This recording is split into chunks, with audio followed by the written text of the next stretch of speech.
King, welcome. Thank you for coming out here. I never knew TV. All I right. appreciate you having All me, right. man. I appreciate you coming out here. I want to start off. All right. So you grew up on a farm in Albany, Georgia, right? I could call it a farm. Call it a farm. Yeah, I call it a farm. I mean, farm doesn't really have much to do with size, but how we did things and where I grew up at. So I grew up in the hood, but where we were, we had about an acre or two of land behind the house. Or you had a farm, yeah. Yeah, we had about an acre or two of land, and For the north, that qualifies as a farm. Okay. Down south, Nah, down south, we talking about acres on acres. Yeah. All right, cool. Yeah, but we had like the animals everywhere: chickens, goats, dogs, everything. So yeah, you can say that. Yeah. Straight. And while you grew up there, right? You grew up in. Everyone talks about this village vibe, right? Mm-hmm. But it seems you really grew up in a village setting. Mm-hmm. How did that environment shape your character, determination, discipline, and courage? I'll say my dad, and I'm referring to my stepdad. I'm gonna call him my dad, and then when I say my biological father, I'm talking about biological father. But my dad, we grew up with him in a neighborhood where we had the truck driver across the street. We had a deacon from the church that stayed behind our house. We had the pie man. Yeah, I know most people have a candy lady in their neighborhood, but we had a pie man. We had him down the street, and we had the lady across the street. She sell ices and things like that. But all of us were like a collective village. We had Mr. David that stayed down the street. He just passed a couple weeks ago. But all of them had a special effect on all the boys in the neighborhood. Out there, some of us turned out better than some of the other ones, and all of us did things different. But that was the type of village we grew up in. Then you had my mom, my grandma, my aunties, my uncles. We all it was just a tight knit thing. My aunts and uncles didn't grow up out there, but I always had them. Behind me, I had my grandfather and his brothers. So it's I had a lot of men around to kind of help, and my grandfather came to live with us for a couple years. I think when I was around like 13, 14, 15, and that was a lot of good timing for us. Especially for me, just growing into a man, there was a lot of stuff that he taught me while he was there along with my stepdad. They all countrymen, grew up same way on the farm, growing food and all that. So working on the farm kind of instilled that discipline, and had the fortunate experience of growing up around actual men. Mm-hmm. Absolutely. My mom, I mean, if we wanted to go get something to eat, we went outside and picked it. Like, if I could get home from school and I want my mom to make some collard greens, I'd go pick some collard greens because I want my mom to cook some collard greens. And that's what she would do. We grew our own seasonings, like down to thyme and all the other stuff. We grew peppers, everything, bell peppers, tomatoes, whatever. We all grew it outside. So like even from like my mom used to have an issue with her intestines, but when we grew our own food, like all that went away.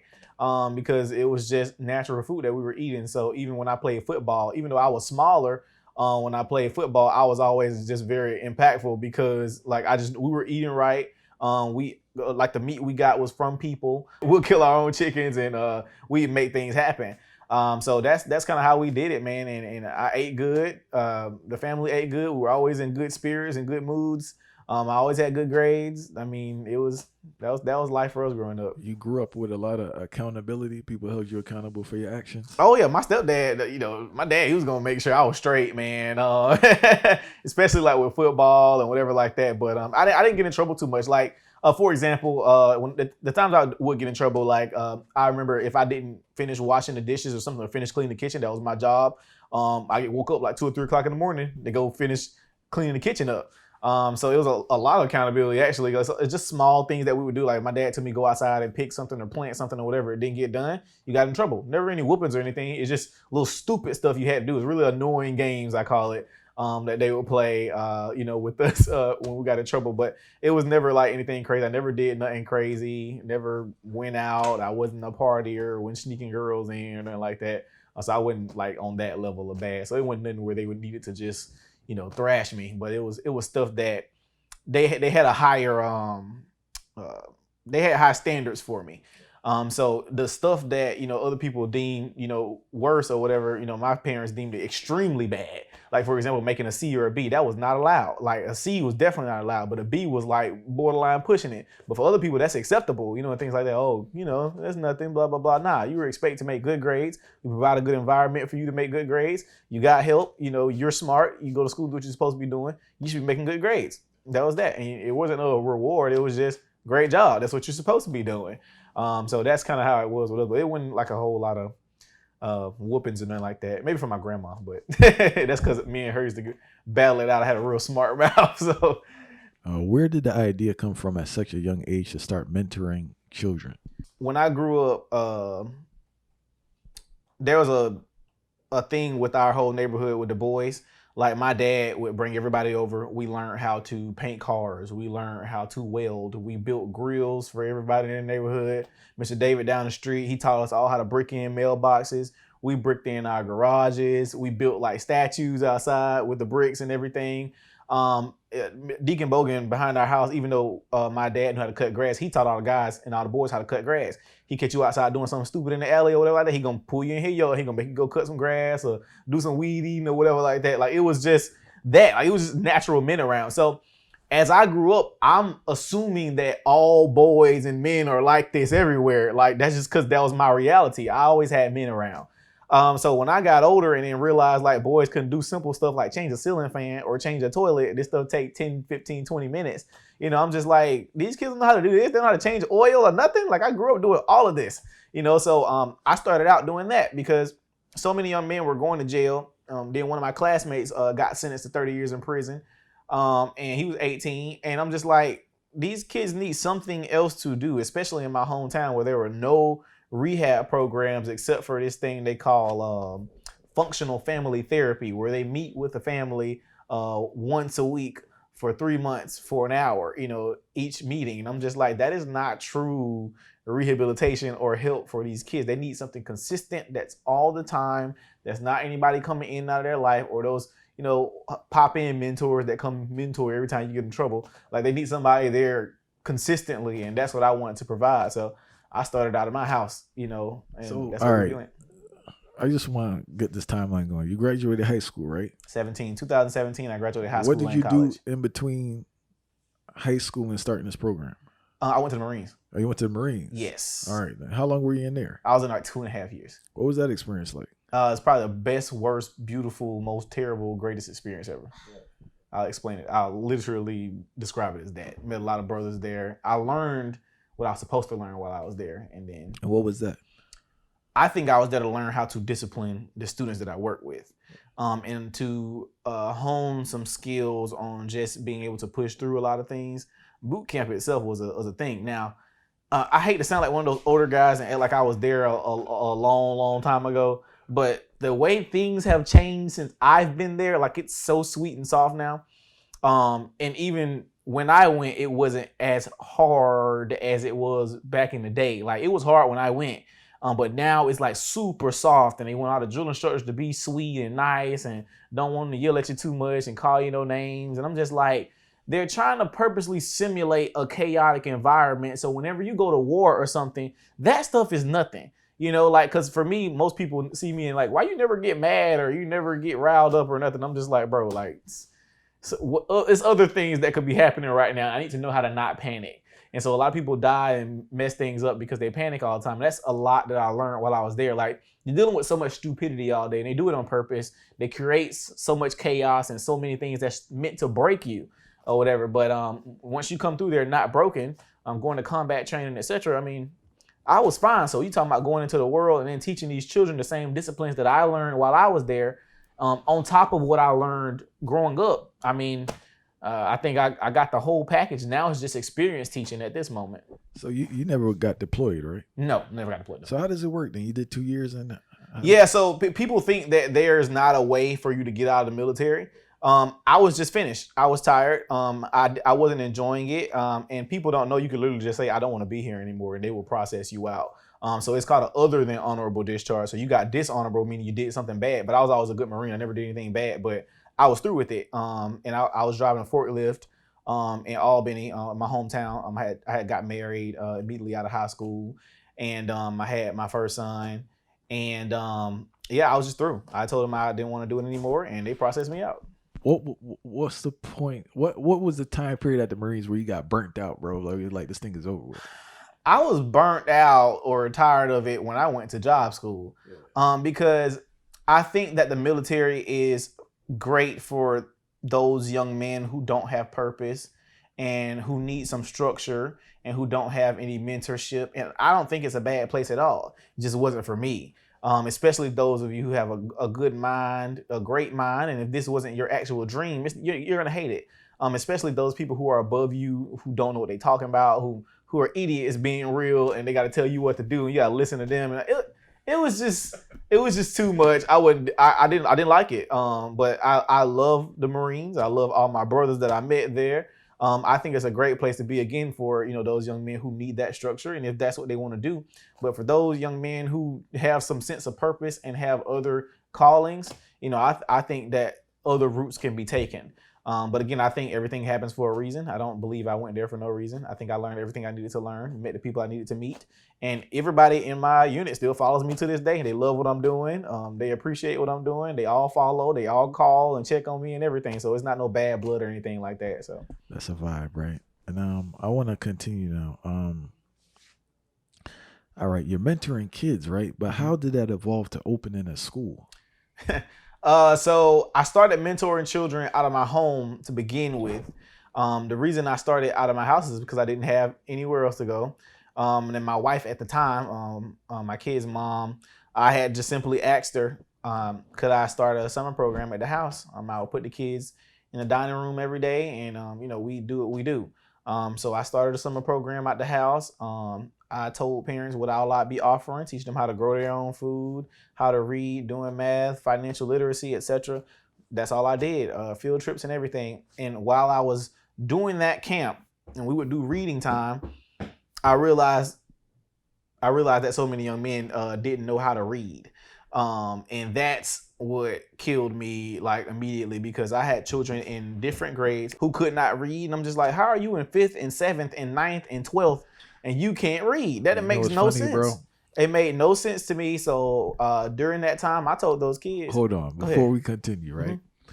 It's like what you just said is what most people experience. But for whatever reason, when they're an educator is not supposed to say this child cannot read. Oh, yeah. Well, because they play these games, bro. They play these games and say, get the child on reading level and all this stuff. And it's like, bro, the child's not even on the 4th grade reading level. How are they going to read an 8th grade text or a 10th grade text? Man, it's continue, insane. Though. I'm glad you came to that revelation. Let me tell you something. The kids are graduating high school functionally illiterate. They're graduating school not being able to read on grade level at all. I had a kid in 11th grade who couldn't read cat dog. And not just reading, they can't write. If you can't read, they can't write at all. And then you got to think that they're not writing anymore in school. They got computers, tablets, etc. So these kids are writing terribly. They write like they're in 4th grade. They're writing like they type in saying LOL and using acronyms and all that stuff. Like that's what's happening now. It's like nobody's doing anything about it. So I told those kids at the time, I said, well, listen, I don't know how I'm going to do it or where I'm going to get the money from or whatever. I remember the conversation. I told them I was going to start them a school one day and was going to figure it out. I saw you, I don't know if it's Twitter or your Instagram, you put a post stating that for Albany, right? I think it's like a 85% graduation rate. Mm-hmm. I don't know if it's 12% in regards to proficient for math, right? Reading. Mm-hmm. I got one better though. A lot of these inner cities is 99% graduation rate. Man. You get what I'm saying? So It's like, I understand they need to pump kids out to keep the process going, but they're pumping out people who can't function in society and can't contribute to society. Yep. That's the scary part, and the average citizen is unaware of this. Mm-hmm. And what's funny for us, I know a lot of times black people don't like the whole conservative school choice thing. And I keep trying to explain to people, I'm like, school choice can benefit black-owned schools. And you're just not realizing. They're like, oh, it's only going to benefit white private schools. I'm like, who's stopping black people from opening their own schools? I started out very, very small, and we're growing from there. I'm like, but you can start homeschool programs, homeschool co-ops, whatever, with other people that want to start these programs. You have to want to do it on your own, and that could help you while it's helping them. Not to mention, White people are in full support of school choice. They want you to open your own schools and get away from the public school system. They literally say, black people, your black children are failing in the public school. You need to take them out of the public school and start your own schools. This is what they're saying, but they hear that and be like, oh, that's racist. No, it's not. They're telling you that school system is failing your child. You need to get them out of there and put them in another school. But they don't want to hear it. The first thing we want to run to, as soon as somebody white, they say they trying to be racist, but sometimes they just be making sense, just being honest. I just want to commend you too, because a lot of times when people think about opening a school, they have a certain understanding of a school. So if they say, I'm going to open a school that has to be this big building with 2,000 kids to start with, and it's like, it's not sustainable. Nope. And it's not realistic. Nope. I really applaud you and appreciate what you do from just starting with what you could start with. Whether it's 4 or 5 kids, it doesn't matter. It's still a school environment. You're providing something that they're not getting, and you can build and scale. And people don't realize also, because we started out with 9 children, and with those 9 kids, for one, we do boarding, so we actually keep the kids too. But people don't realize that once you start off with something, people are willing to give, because our school operates completely off donors. We don't take any tuition for our kids, but why do people give? Because they see what's happening, they see the results, etc. Not to mention, we black people don't believe in marketing. Let's be for real. We do not believe in marketing for real. The reason that these bigger companies, etc., and these private schools and all that can get so much funding, it's not because they're white or whatever. It's because they have a budget for marketing. We have marketing. We do billboards. We do mailers, emails. We have all types of gear, not just t-shirts, but we send keychains. We got the website and QR codes for bumper stickers, whatever. We do those little small things because people give like that. So many people have reached out and said, oh, we seen the billboard, or we see the kids on the TV or whatever like that. We don't do any real marketing for real. No matter, not even just for schools, for our products, whatever. Black people are, oh, I started me some t-shirts, whatever. Why ain't you put this in no real marketing? Why you ain't got no billboards? Why you ain't doing no mailers? Why you not? All of this is important. People have to see what you're doing. It's not just, oh, my homeboys don't want to support me. I'm black and they don't want to support our own. No, you have to make it popular. They be like, oh, they don't want to support popular stuff. Well, become popular then. Like, that's how you get people to support. You have to market. Gotta market. I have a question, right? So while I was teaching, I always used to observe to say, so if you're fortunate at a school, you may have 2 classes where you actually have a solid teacher. So that's only like 80 minutes, give or take, depending on the school, 90 minutes, right? The rest of the time, it's a waste of time, but you only see them once a day. And I always used to think, like, in between that small period, them going back home and going back to whatever they're going back to, that's not enough to turn the behavior of the child. Did your understanding that this child needs to be removed from their environment come from your time in the Marines? That is exactly why I did boarding. My time in the Marines, I mentioned before, I learned what I was supposed to learn there, because while I was in the Marines, I had no clue that I was going to work with kids, had no clue I was going to open a school, none of that stuff. That idea wasn't there yet. But I kept wondering why I was there. But I found out why I was there, because that boarding piece has been what has transformed the kids, like, in a major scale. Because there I'm able to create habits. I believe habits build character, and character makes the man.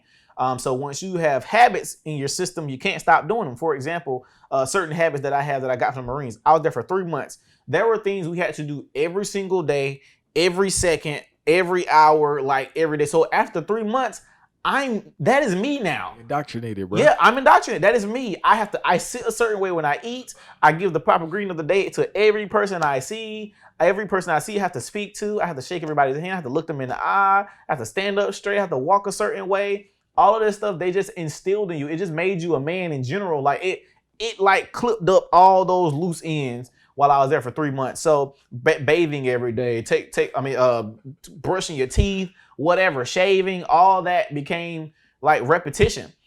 So once I created that same type of environment, not the exact same, but almost the same environment for those students, they come back home, their mom's like, man, he helping me with this, he washing dishes, he ain't saying nothing bad, because they have a problem with, like, sometimes moms don't realize that you cannot just allow them to just say stuff back all the time. They don't know to just respond, just say yes ma'am or no ma'am or whatever like that. So they just start mouthing off. When you come to me, that's not even tolerated. When we ask you to do something, you do it. We have like powwows at the end of the day, like where they have time with me to talk to me, or they have any issues. Address it then. But when somebody tells you to do something, you do it. or whatever. So they're just like, man, he's saying yes, ma'am, and he's saying good morning and all that. Like all this little stuff they think is so grand. It's not grand to me. That's just normal. Like when for example, my son, oh man, he know how to shake hands and say good morning. Yeah, that should be normal. Like, but kids aren't doing that no more. They disrespectful, they rude, but they don't realize that they're being rude and disrespectful. But now it's becoming normal. Now it's just, oh, well, he may be feeling bad today, or he might be sad. I don't care how you're feeling. As a man, especially, we have stuff to do. We have money to make. Nobody cares about your feelings. You're gonna say good morning, you're gonna shake hands. That's just the game. Do you find women sometimes, I hear this a lot from coaches. Mm-hmm. Obviously you hear it with teachers. Like if you actually have a solid teacher, they really have an issue with you for holding the child accountable. Mm-hmm. Have you found women, right? Not the men. Have you found women to kind of have a vibe where they don't like your approach in holding the child accountable? It's only hard for me to say that I've experienced that often, because if the parents are sending their child to me, they're wanting something different. And they know how I operate before they even send their kid, because they've seen the videos, etc. They've heard from other parents or whatever. So they already know how I get down. I get there. I maybe had like one or two parents that's like, oh, I didn't like that. For example, the first time I had to put my hand on one of my students. Well, this is one of my after school kids. But he had like picked up a knife or something. And of course I had to, get him squared away or whatever. And she was like, now his father has passed away. And she was like, well, his dad was alive. I don't know if he would like that. I said, I'm 100% sure the father would have probably asked him why I had to touch him, for one. And for two, would have probably been on my side, because I understand just how a man works. But she got upset that I had to reprimand him like I did. I'm like, well, what did you want me to do? Just let him do it? Like, I had to get him squared away, but he loves me to death. But I hadn't really had to deal with that, because like I said, if they're willing to send their kid to a boarding school, I think that, they want the best for their child, especially if they're recognizing, look, I can't do this on my own and I need somebody to help me, and I'd rather send my child somewhere to stay with a man who's going to help him become better. So. And what is your plan for scaling the school? Because this is the thing I was thinking about, right? Mm-hmm. I love the format. I love the approach. But to keep the essence of it so it doesn't get diluted, how big do you think it could grow? Because remember, you have to bring in staff that has the same vision and energy as you. Correct. And you don't want to dilute the thing. So have you ever thought about to say, man, and realistic, it's probably like 50, 100, 200? Because once you get past a certain point and you start bringing people in, then things get a little, mm-hmm. funny. So there's a way to do it. Again, I told you my time in Marines taught me a lot, because you have that entire Paris Island is a gigantic base, and you have thousands of recruits there at a time. So, but all of them are doing the exact same things the exact same way. Now, the drill instructors may have different ditties, and ditties are things that we had to do every day that we said. They may have different ditties, but the result is the same. So they may have different things they may say to us, but the results are the same. Or they may have different exercises, but the results are the same. These drill instructors may teach you how to make the bed this way, but they may teach you how to make it this way, but the bed is made the same at the end. So the idea is to teach the main premise and the main goal, and allow them to teach in a way that works for them, because the way I may be able to get into the kids, brains may be different for this guy. But also another way to make a better way to scale, a lot of my after school kids who have aged out, who are graduated or in college right now, they have come back and have helped out and mentored. And they're just like, man, I was just like this, because now I'm 5 years in, and I got kids who graduated, who've gone to college, so they've come back and now are helping mentor the other kids. But I don't have to do a whole lot of training with them, because they did 3 years of it. They did 4 years of it. They did the whole time I was in the program, and when I started from the beginning. So they know exactly what to do. They know how to train. They know what to say, how to get them together, etc., because they've watched me do it for like 4 or 5 years. So my main thing is I want to train some of those kids who don't want to go, and often do other dreams. I've had kids say, look, I just want to come back and do this when I get older. Like, could I be able to, have my family, etc., but I want to come back and help teach other boys. I've had plenty of kids say that. I'm like, sure, when you get old enough, come on back. And that's what I want to do. I want to be able to train up kids who have, who may not have big dreams or goals at the moment, and just let them start there. When they turn 18, 19, if they're not ready to go to college or whatever, I'm not throwing you out. Just because you graduate don't mean you got to go. You can come right back. Now you can get man training. Now you can watch me, mentor other kids, watch me through life, etc. So the plan for me is to eventually create a type of fraternity but for, you know, boys that don't have to go to college or whatever, but for boys who have left our school. Because when I'm 10 years in and I got new kids in, and I got one of the kids who been to Life Prep out in China or something, and then one kid's like, oh, I want to go have a job in China. Well, I got a kid out there who graduated 10 years ago, you know, I'm finna hook you up type stuff like that, because y'all in the same frat or whatever, y'all been in the same environment, and the kids and the people will know that we have such a good name that if I'm sending any kid from my school, you already know he's immaculate, you know, and that's what we want to build. Now, as far as making the school bigger, we have plans for that, and we have people ready to give for that. We're currently creating a plan right now to grow our school on a mass scale. After we had the first year of a successful school, even though we had things happen or whatever like that, now people want to give on a grander scale. So they just want to see a better plan, a bigger vision, and that's what we're going to introduce in the coming months. Again, it's all possible, and I'm glad to be young and show Black people that we can go do this stuff, and it is possible. You just gotta know how to do it, what rooms to go in, who to speak to, etc. That's literally it. It's not about how hard you're working half the time. It's about who you know and who you can speak to that can help you work hard on your dream. Because you can be working hard all day, but if you don't know what you're supposed to be working on, it's kind of useless. Like I can name you a UPS driver that works harder than I do every single day, but he doesn't have the idea on what he should be working hard on, because that may not be his dream. But I'm able to work on my dream every day. So that's the idea, to grow the school, you know, to a mass scale. I would love to take 400 kids, etc., and saturate my city with that, because at one point we were like the fourth poorest city in our whole state, and in our country, and we have like a super high crime rate, etc. And I believe that if we saturate any city with 300 good men, that city will transform, and that's biblically speaking. What's the typical day for a student at your school? All right, so when we kicking, you got 6 a.m. wake up, exercises, etc. After that, they go clean their rooms, brush their teeth, get the uniforms ready. If we're having uniform days, sometimes we just let them wear t-shirt, gym shorts, just let them be comfortable, especially if we're not having visitors or anything, and I'll wear the same. But definitely, if it's uniform day, they brush their teeth, they get their hair squared away, they iron their clothes, they know they get in trouble if their clothes are not ironed, etc., etc. So if their bed's not made, if their room's messed up, whatever, I will go and trash the room and make them restart. I will take their shirts and ball them up, make them restart, like all this stuff, because you have to do it.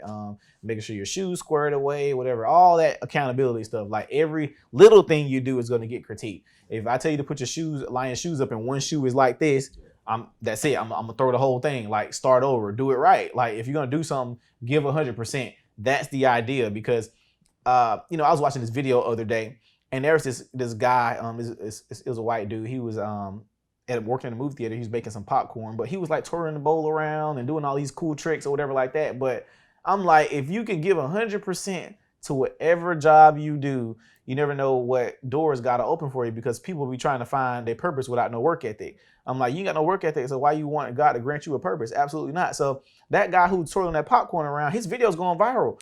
Who's telling that the CEO might see the video and see how good he doing the popcorn and offer him a job at headquarters or something like that? Like, just do your job to the fullest extent and be happy about it, and your purpose will find you or whatever. But people want to find that work ethic before purpose. So all that's going to breed work ethic, from brushing your teeth right, making sure your clothes are ironed, making sure you're taking a bath, making sure you're brushing your hair, and knowing that every little thing you do can and will be used against you. Then you go through life making sure every T is crossed and every I is dotted. And that's the idea behind making them do so much. But anyway, back to the full day. After they get themselves squared away, they go have breakfast. They start their morning classes. Real quick, who's dealing with the food there? Oh, you got my staff. I got ladies. Most of my staff is women. You got me and my best friend and another staff. We're guys. We're the bronze. But of course, you cannot have an environment like that with children without women. They are extremely important, especially for them to be able to come talk to, etc. They're able to open up to them a little bit more than us, etc. So we have to have mama bears around. But my staff, does the food. My mom will come help with food. My grandmother. So we have like a whole full environment for them. The parents will come help with food, whatever. It's a family thing. But yeah, so they get breakfast whoever's doing breakfast, they do breakfast in the morning. They get their afternoon classes. They do their classes online. They have online classes that they can do. So after they finish their online classes, they got their afternoon break. They may go outside or whatever like that, do some more exercises.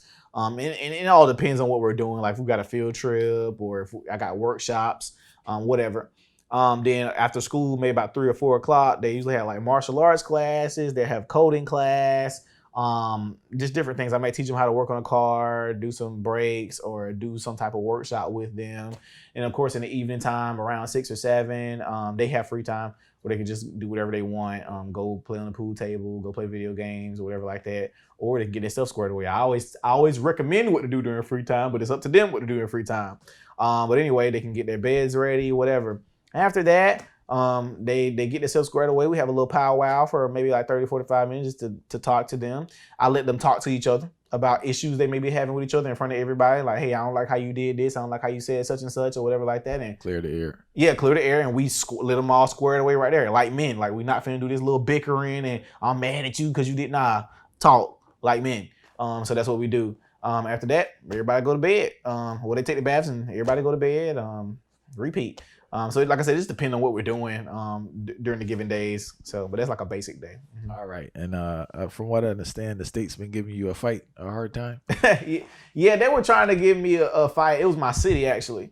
They were trying to give me a fight because I was actually trying to purchase a local school there that was up for demolition. I mean, it had been used for years, but it was salvageable. And I had NFL player. I had 2 celebrities that were going to dedicate money to making sure that building got renovated for us to be able to use. So they were all in with that and et cetera. But then comes the paperwork where they wanted to have a usage restriction with the building that we could not operate a private or a charter school out of that building unless they taught the core curriculum. And I was just like, no, have you lost your mind? I guess you think I'm stupid or something. So we tried to hash that out with them. Didn't work out. And we had a big blow up. I went on Fox News about it, et cetera. It was a big little thing at that time. That was about 2.5 years ago, though. But that's neither here nor there. We push forward. We still have relationships with teachers in our school system, and that was just between me and the superintendent. Honestly, it wasn't really like the full school system. It was me and the superintendent having it out because I don't know what it was, but obviously he cited us as competition, and I'm just like, how is one school compared to y'all 50? Competition. And I told him, I said, and we could be a branch of helping you guys out. You guys could send us your, bad kids or whatever like that, quote unquote, that y'all can't handle or whatever, and we could rehab them, and that could be a story for everybody. I'm like, let's scratch our back and scratch yours, but that didn't work out, and God does everything for a reason, and we ended up getting a bigger building than the one from them. So. All right, great. Well, congratulations on the building, right? Thank you. Yep. Is that the building I saw some vandalization that went there? Yep. So share that story, please, with the viewers. Oh, man. So a couple months ago, this was back in June, we were doing summer camp, and I would go check on our building during the summertime just to make sure everything's okay. And I go to the building with my students one day, and I look at the back window, and one of the back windows busted out. And we had an issue like that before, but it wasn't nothing crazy. And so I was like, oh, here we go again. Probably like some crackhead or something like that bothering the building because ain't nobody there. Anyways, I open the door and I look inside of there and the school is completely destroyed. Like everything. I mean, doors ripped off hinges, sinks ripped out the walls, all of our fire extinguisher like cubbies. So you have like fire extinguisher cubby things, and they smashed all the glass out of that. Holes in the walls, all the glass in the school, like any glass that was in a window or whatever was all smashed on the inside. All the office windows. I mean, it was stuff everywhere. Smashed toilets. I mean, it was just complete destruction. Some things were stolen, but when people come to steal, they come to steal. They ain't come to tear doors off hinges or pull sinks out the wall. So that's what happened. I mean, sinks were pulled out the wall, everything, and I caught 3 people in there at the time. I held them at gunpoint, called the police. They got there in 20 seconds, I swear. But I was still on the phone with the operator when they got there, but they arrested them. And I did have a cleanup day. We had people come and help us clean up and things like that. So right now we're operating out of our office building. And we're, like I said previously, working on a project to get that squared away and also help scale our school. So we got things in the works, and that was nothing. The people who did they ever clarify the reason, bro? Nope. People have asked that. I could I mean, most people could put a finger on a reason or whatever like that, but I mean, it's nothing deep. Again, I think they were sent there, but no like information on why and what for, etc. So, and do you have insurance on the building? How does it work with in regards to? So the building that we purchased is an older building, extremely older building, and we only had the building for maybe about. Like we had the building for about 2 years, but we didn't renovate as much as we did until last year. And so when we were trying to get insurance on the building, they didn't want to cover every single thing because the building wasn't completely finished. We had like, as far as the guts of the building, like if you come and look at the building, it looks immaculate, it looks great. But you talk about the guts and they didn't want to insure because the sprinkler system didn't go through the whole building. We had a sprinkler system it's only in the gym. Then we had few little pipe issues. It weren't that they were leaking or anything. It was just they were older. Again, the building is extremely old. I went to pre-K at this building when I was a kid. So it's just a lot of stuff wasn't up to date. A church owned the building previously, and that church had been there since like the 1900s, like way early then. So when you get occupancy in a building, you don't have to keep that building up to code. Like for example, when you get that initial certificate of occupancy, that's it. You don't have to, like, let's say the code changes in 10 years. You don't have to, you still got your certificate of occupancy. They're not going to come re-inspect your building and make you redo all these upgrades. So you're talking about, we had stuff back from the 1900s that we had to upgrade all the way to 2023 standards. The building itself, how it's even sitting on the plot is not in code. So it was like tough trying to even get the insurance company to cover anything. So they only cover like if the building fell down, they would cover that, but they weren't covering like stuff like vandalism or nothing like that. So kind of SOL with that, but people donated and we were able to, get some stuff taken care of. But just like I told, donors at the time, I wasn't going to use that to try and rehab, because if we put that money into that building, we still can't go in there right now. So it's like, it was no point in that. So we used all that and we renovated our office space to turn into a school environment for our kids. So we knocked down 2 of the walls in our office, and we made a big open classroom for the kids and stuff like that. And we got some new laptops and all that stuff. So we were able to get the kids squared away for our office building. But like I said, we have a project in the works to make this whole thing splurge again. So how does it work? Last thing on the school is, how does it work with the curriculum and the standards of the state? Sure. So we use an online platform, Georgia Cyber Academy. They are a fully online school. What we do is, and this is a fun thing for people to listen to, because people keep asking how to open a school, etc. You don't have to do this whole accreditation thing. You find a accredited online platform that allows you to do school, a couple hours during the day, or they're on the laptop or whatever, and you teach whatever you want to teach the rest of the day. That's exactly what we do, where we don't have to worry about accreditation and none of that. The kids remain in their right grades, etc. Until you can get accreditation, that is the route to go. Find you an online free school, and they're everywhere. Find an online free school, and that way you could get the kids in an accredited system, and then they could still go wherever you go during the day or do whatever you want to do during the day, etc. But that's how we fully operate there. So they do their online classes or whatever, they get out of there, and we're able to do what we please with them all day. Versus when you get the government involved, it's like you have to do certain things, and you can't say this and you can't do that. We can say whatever we want at our school. We can do whatever we want. We do firearms training. I can carry guns on campus or whatever. That's what I do at our school. They can't do that in the regular school. We have complete say-so over everything that happens at Life Prep. I once heard you say, and I'm paraphrasing you, right? I'm putting a bunch of comments together. Mm-hmm. Our communities are trash. Prayer is not going to help Black people. Speeches and mentorship can't help Black people, right? Yeah. I want to go through them, right? Why do you refer to Black communities as being trash? I think that's our fault. And when I say our communities are trash, that's referring to statistics and where we are just as people in general right now. Not as in Black people are trash, but our communities are indeed trash. Our kids can't read. And I'm not saying every last kid, because I hate when people will try to act like you don't use generalizations for brevity, please. But anyway, so when I say all, I'm not saying every last one before we start with that. But our kids can't read. Our men are not home for the most part. Moms are raising 4, 5, 6 kids, whole bunch of different baby daddies. We got dads that's not raising their 6, 7 kids with a whole bunch of different baby mamas. Like it's just a lot happening in our environments right now. Poverty, the just amount of money that we're making, etc.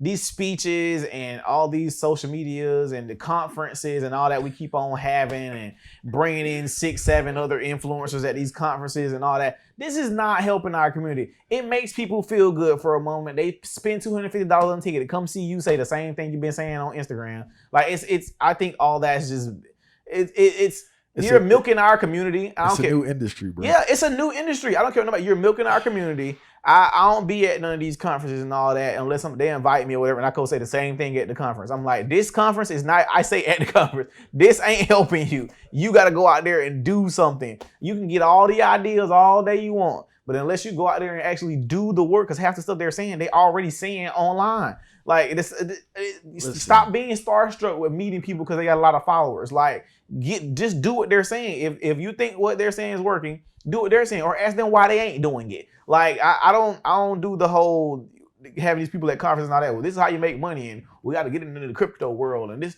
and that, and the black people need to open their this and that. And I'm like, okay, well, why aren't you even starting to show them how to do it besides podcasting and YouTubing and all that? Like, that's, again, I will say, have no hate for them or anything like that. That's your way to make money. But as for us thinking that is going to help, absolutely not. No. Do you think, all right, so I will say this, you're in a unique position. You see, when you teach, bro, you get a better understanding of society people don't have, because most people are in a bubble. Yes. Regardless of where you are in our society, you're in a bubble. Mm-hmm. You have your ecosystem, which is pretty small. Right. And segregated. You go to work if you work, and that's pretty much it. Mm-hmm. Yes, you see stuff on the media, but that direct environment kind of shapes your understanding. Correct. When you teach, bro, and you're exposed to the average American citizen. Yes. Do you think black people are in denial about our situation? Oh, very much. I think we're in complete denial about where we are, or denial about why. I know because people still attribute a lot of our issues right now to slavery, etc. Nobody's saying that it didn't have a big impact, but your son not being able to read and you going to the club and not paying for tutoring instead had nothing to do with the white man. That is your fault, bro. Like, please stop playing with me. That is your fault. Your son not being able to read, him having no discipline. Stop. Pull out your ID, yo. I think you lying about your age. Pull out your ID. Like for real. Birth, bro. Like for real. I don't understand it. Listen, this conversation I had with educators in regards, they don't want to hear it, right? I remember I told a group of students this and they flipped out because they were telling me about how much their parents are paying for prom. Mm-hmm. So I was like, bro, I said, no disrespect, right? Because, you know, you got to start. I said, no disrespect, full disrespect. Bro, right? I said, if you do have access to that money, whether it's cash or credit, you probably should use it for tutoring. Mm-hmm. But it's such a foreign concept in regards to like what's needed to just get better. Why can't we acknowledge that we're behind, bro? We can't acknowledge that we're behind, and we keep acting like we can't do it, or we need somebody else to help us do it. We don't need nobody to help us do nothing. Get your butt up and go do it. Like, and especially if a lot of you all coagulate and get together and do it, it makes things better. But we all, again, doing this, typing online, listening to these same videos over and over again, and people don't even realize how much of a bubble they are in social media too. Social media has bubbles. Your social media bro. Your algorithm is going to show you exactly what you're looking for every day. If you online and you mad at your girlfriend, all it's going to show you is mad girlfriend stuff. If you on there and saying white people the reason you can't get by, that's all you're going to see all day. White people ain't the reason you can get by. If you on there saying, hey, I'm trying to make something of myself and I'm trying to be motivated, that's all you're going to see all day. If you go, matter of fact, if you on right now while you're looking, go on your Instagram page and go click your Explore tab. Go click that search button. Your search button is going to show you everything that you look at all day long. Your search on Instagram is you. So, for example, I'm a wrestling fan. I love watching working out videos. I maybe watch a couple church videos here and there, and I like basketball. That's all you're going to see in my Explore page. Wrestling videos, drumming videos. I used to play the drums, like church videos. Look, guy playing the organ, whatever. That's all I look at all day. So you ain't gonna see no bad bees on there and no booty and all that stuff or whatever. Like, even though it looks cool, I'm not looking at it all day because you go down a rabbit hole when you're on that stuff. But we don't realize how much of a bubble we're in. So we again think that the world is, or everybody thinks how we think or should think how we think. But when you tip out that bubble for a second and you see this whole new world of people thinking a whole different way, you're like, what in the heck is this? That is another bubble you just popped in. Like, you have to realize your bubble is not the only bubble. So again, we just refuse to take accountability for where we are. Just because where we are may not be our fault, but it's our, fault and our responsibility to get out of the situation. So that's where I am. I want to touch on another thing that so I know you're a Christian man. I heard you speak, right? A Bible man. Of course. All right. But I usually don't hear Christians speaking about prayer not being able to help you. Please clarify what you mean. I know what you're saying. Yeah. Please clarify that. Prayer alone is not what's going to help you. I believe in praying with your feet too. I think Drake said something. He said, "I'm a type to say a prayer, then go get what I just prayed for." God only helps those who help themselves. You can pray all day. I can pray for my hair to grow back, but unless I try and go make some stuff happen to make my hair grow back, it's not happening. Like you can only pray for those things that are beyond your power to do. So, for example, opening the school. I'm not going to say, "Hey, God, open my school for me." No, I'm going to say, "Hey, give me the strength, give me the knowledge and help me, get through this." But the school is my job to open. Like it's not God's job. I'm going to pray for the things that are beyond my control to do, like strength and, wisdom and bringing the right people into my space or whatever. God can help with those things. I don't see him just like, "Okay, I'm gonna open your school." Boom. Like, no, it's not how it works. You come to that understanding, because that's not the I can say that is not the approach of majority of Christians in America. Right? Right. To be clear, right? So where did you get that understanding? How does that differ from your peers? There was a story my grandma done told me about when I was little. I was about my son's age, like 4 or 5, and I don't remember it really. My grandma told me that she was telling me about heaven and how heaven had mansions and blah blah blah and stuff like that. And I asked her, I'm like, "Well, why we can't have that stuff now?" And she was like, when I asked her that, it kind of opened her eyes at that point. Like, yeah, why can't we go get that stuff now or whatever? But it's because you're just praying for it. Like, we're not going to pray or wait for anything. We have to go get those things. Everything that I see other men do, and even on top of that, if Jesus was special and he and I have the same Father, how can I see Jesus is special and not myself? We have the same Father. So that's how I believe that I can't not do anything. I can do anything that I want to do. That's what I believe. And if you firmly believe that, you can go make anything happen. You can't be scared to fail. Can't be scared for somebody to tell you no or whatever like that. You just have to go do it. And people were just like, "Oh, it ain't that easy." Nah, it is that easy. Like, and even for people who think, "Oh, well, like for rich white people," they be like, "Well, they had a hand up and their parents was rich." I kid you not. Every rich white man that I have met that is wealthy, etc., they have all had the most terrible story. I mean, the most terrible stories from where they started to how they got where they are. For example, one of the guys who owns this big insurance company, he told me his story like from when he was a kid or whatever like that. I'm talking about super terrible story. Struggle. Super struggle. But they made it through it. And now he like a super millionaire. He got helicopters and boats and all that stuff. Ain't nobody help him. His mom and them was trailer trash, all that stuff. Like, no help. He made it work. Or even this other this Indian guy I know. Not like he's a Native American Indian. Not Asian. But he was eating roadkill with his family or whatever because they was that poor. They ate roadkill or whatever. He got a book about it. And he worth like 25 million now. Working like and being focused.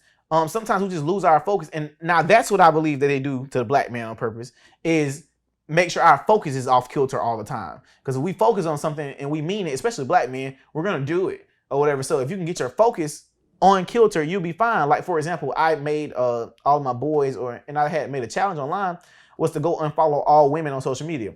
Not for the reason just to unfollow them. It's because when you're on social media and you follow a woman who's, having a revealing negligee, or even just any woman that you lust after, period. Throw off your frequency, bro. Yeah, it does. Any man can attest that you scroll on social media, you see the girl with a big old booty, you're like, "Oh, God, dang," you start looking at her video, and then you go follow her. Then it show some other girls you can follow that look just like her. You go look at their page, and then, golly, all of a sudden you're horny now. Now you want porn. You done found on their OnlyFans page, or now you on Pornhub or whatever. Now you beating off or whatever. You done spent 3-4 hours just looking at women, and now you just like, dang, why was I even here? Now you done followed all these chicks, and now they on your feed now. So every day you're looking, and now you're down the rabbit hole again, up down the rabbit hole again. That's how the addiction starts or whatever. And now you're just off focus or whatever. So like it just, and not just with women, from music to sports, you know, all that stuff. Nobody's saying don't watch sports. Nobody's saying don't listen to music. Don't let it consume you. I don't see like why we be at the barbershop and sitting there 7 hours talking about sports. Oh, well, he threw the ball like this and he tried. I think that's the craziest thing. I'm like, listen, bro, I watch football sometime. I'm not finna spend hours talking about who better and who not. I don't care, bro. Like, they're all uber rich. I don't care to talk about it that long. It is not that serious, bro. Like, even like, for example, I love Alabama, Crimson Tide. They lost. Okay, cool. They lost. Dang. Next. But like, keep it moving. That sports thing, bro, is really escapism, you know? Mm-hmm. I agree. It's just a little break. So some people sniff coke. Some people drink. Some people watch sports and drink. You know what I'm saying? They just try to numb life and numb the pain, bro. Mm-hmm. But my thing with even that is, I think now men don't understand that life as a man is going to be pain and suffering. That is it. Especially for a man of consequence. Now, if you want to live the American dream and work your regular job and retire, have your family, have 2 kids and barbecue on the weekends, by all means do that. I don't see my life going in that path. That's not just what I want to do. I want to actually change something and do something special and have a purpose, not just be what they call them, NPCs, you know, non-playable characters in the game. Like, no, I'm trying to actually do something. So for any man of consequence that's trying to do something or change something, life is pain and suffering. That's what it is. If I'm able to take care of myself, I'm able to take care of my kids and their mom. I pay their bills. I pay my bills. I take care of my mom, my grandma, etc. There is no easy life because I want to take care of them. There is nowhere that I go where it's all easy. That's impossible. That's not what I want. I enjoy that life gets a little tough and life gets a little hard. You learn to embrace it and learn to love it and understand that life as a man with purpose comes pain, and after pain comes ease, and then more pain, because now you're being made into something else. Like you don't realize it's just making you stronger. And if we harp on that and decide that we're gonna allow that to destroy who we are and our mood, or become depressed and all that stuff, absolutely not. We have stuff to do. We have people to take care of. I have a kid relying on me, etc. That's what makes me happy. It makes me happy to pay those bills. It makes me happy to see my son get what he needs, go play baseball, whatever. My happiness comes from being able to take care of the people I love. The only time you will catch me probably get depressed or something is if I'm not able to do that. If I'm able to make other people happy, take care of my students, etc. Why am I here? What reason, what am I doing? Like, there's something I need to be doing. And if I can't do that, I'm going to go do something to make it happen, not sit around and be sad about it. My son does not care if I'm sad. Daddy, I want some cereal in the morning. That is what I want. Like, and we have to make that happen. They'll listen to you, but that bill still need to be paid. The light bill still need to be paid. That stuff needs to get done. So if you consume your day with doing stuff and trying to make it and get those things that probably make you happy, like I finally bought me a Corvette. And the only reason I didn't buy like cool stuff or whatever like that, because I thought people was gonna think things or whatever like that. But even though I have my own money and people pay me to come out of town or do speaking engagements or whatever, the first thing people say is, "Oh, you must be using the nonprofit money to go buy stuff." It's a little tricky vibe in this. Yeah, and I see how pastors feel now. I used to be one of those people like, "Oh, pastors can't be buying no nice cars, blah blah blah. They must be using church money." These guys got their own job. Pastors, I learned that when I was working at the church with my pastor, people pay them all kind of money to go preach other places and go do stuff, and people, they have jobs, whatever. People pay. It's 5 billion jobs in the world. The only just because you run a nonprofit don't mean you can't have nothing nice. On top of that, my students, because I got a cool car, and you gotta think, the rappers got cool cars. Who you think they want to listen to? You know what's wild though? You brought up a great point. 2 things I want to touch on. Mm-hmm. One is that in regards to this car thing, right? Unfortunately, the environment that we're in with these kids, they're very visual. Yes. And that respect comes through visuals, bro. They don't care what you know. It's like it's they get deceived a lot because of it. They do. But like, they don't respect you if you like broke, bro. Let's just put that out there. For anyone who wants to know about mentoring young black men, you gotta look cool. If you are broke and you're not doing nothing, they're not gonna respect you, bro. Nope. They're not. And that's just facts. And pastor, so what's crazy is a pastor is the one who told me to go buy my car. So I had always wanted one for a long time, and he was just like, "What you driving out there?" And I was just like, "I got my Ram, my truck or whatever. I just drive a truck." And he was like, "What you want to? That's all you got?" I'm like, "Yeah." Like, I'm like, what you want to drive? I was like, man, I really want that new Corvette that just came out or whatever like that. He was like, can you afford it? I'm like, yeah, I can afford it. I'm like, it's nothing for me or whatever. I'm like, I do my own stuff. People don't realize you got social media payouts, whatever. Like, I get paid, whatever. So, and he was like, go buy a car. He was like, what you waiting on? I was like, well, I'm just scared for people around here to say something. He was like, man, go buy your car. He was like, end of the day, he said, people don't want to listen to nobody like they can to him their money or whatever. He was like, go buy your car, show it to the kids or whatever, and they're gonna have a different respect. So I want to go speak at this college down in Atlanta. And I was speaking or whatever. Now me, I don't wear the cool clothes. I got a couple pair of ones or whatever like that, but I dress how I dress. I don't dress urban. I just don't. It's not my vibe. But anyway, when they found out the Corvette was outside, now everybody, all ears. Now they can hear, but that's just the environment we live in. It's a sick environment. I can't do nothing about that. One thing I want to touch on too, man, with this idea is that people who help people shouldn't be compensated for it. Yeah, that gets on my nerves. And like, put the pastors to the side because, unfortunately, they just have a bad rap, as some of them should. Right? Some of them should, absolutely. But in regards to like doing work, bro, like people just feel like you're supposed to be homeless or something while you sacrificing your life to help these people. I don't know where this idea came from, bro. I don't understand it. I guess I think because like they see you doing a lot of work and they may be donating or something. And I want to be clear too now. I don't think anyone should be living in excess and luxury now. Oh yeah, I understood. Be clear about that. But at the same time, bro, you should be able to like pay your bills and live comfortably. Correct or whatever. Now me, I want to live in excess eventually. Once I retire and I turn like 35, 36 and the school's running, I've done whatever other career thing. I want to retire and turn like 36, 37. All I want to do at that time is make sure the school is good, make sure I'm providing jobs for my students or whatever. But I'm going to show them a life that I want to see them live. I want my own jets, I want my yacht, etc., all while doing the work or whatever. And I think there's a way for that. Now, people be like, oh, you should give those millions to people. No, I'm not going to give those millions to people because I do believe in a part of work that I work for too. Now, this is mine. I work for that or whatever like that. But at the same time, I still believe in giving a lot also. And most of these uber rich people don't realize it. They give millions every year to all different kinds of causes. And it's still not enough to people. Like, you better not become no billionaire. They're like, oh, you a billionaire? Ain't no, there's people poor out here. I'm help poor people every day. I have an organization that helps poor people. Well, that's not enough. You need to give all your money to them. Like, no, absolutely not. I just want to ask you, like, what's the reason? What's the ambition to have like jets and stuff? Why is that? Like personally, why do you desire something like that? Personally, I just like it. I think it's cool. That's for me. I think that I would like to have my own jet. I personally don't like waiting. So for example, me and my son, we whenever I fly with him or whatever, we got sky priority or whatever.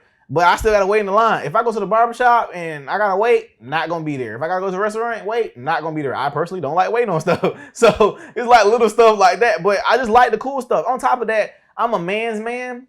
And the first thing you want to do when you get some money is make something happen for your girl. Period, point blank. That's the first thing. When granddaddy got some money or whatever, what's that purse she said she been wanting? What's that? The first, I want to make something happen for my kids or whatever. I want to buy my kid whatever he wants or whatever, as long as he works for it or whatever. And there's a fine line between trying to keep, some type of work ethic with your kids and also giving them what they want, so it's like a fine line between that. But all those things, like I've always wanted a Rolls Royce since I was a kid. When I was little, I always wanted a Rolls Royce. Never had one yet, but I want to buy one eventually. I always wanted a Rolls Royce. My mom has a good, big, nice taste in houses or whatever. So even though we stayed in the hood, we had the biggest house in the hood, and my mom made it look like we was on some other neighborhood. Like we had the statues outside, we had the brick house, brick mailbox, had all the nice furniture on the inside. So I've always had a nice taste for stuff, but I like nice things. I want a nice big house. Also, just to be able to, for one, I want an estate. I want all my family living on the same land. So I want my house. I want my mom to have a house. I want my kids to have a house. I want grandma to have a house, uncles, aunties, everybody on the same estate. I want the estate so big that even though everybody live out there, everybody's still 10 minutes away from each other. Like, that's how big I want the estate. We want gas station out there, whatever. I want to fly the family where we need to go on our jet, whatever. And for also security purposes. As you become bigger and making a mark on the world or whatever, there's a need to be alone a lot. People can't know where you are. People can't know what you're doing. People can't know where your kids are, etc. For example, like any other kid I have outside of the two that I have now, nobody will ever know about. Nobody will know if I have 5 kids right now. You never know. You only know about the 2 that I have. I could have 10. I could have 20. You never know. But that's because I believe in safety or whatever. And all that stuff is important. We think we have to show everything. See, for me, I might have those things. You probably would never see it. I would never be showing the house. Now for my students, and etc.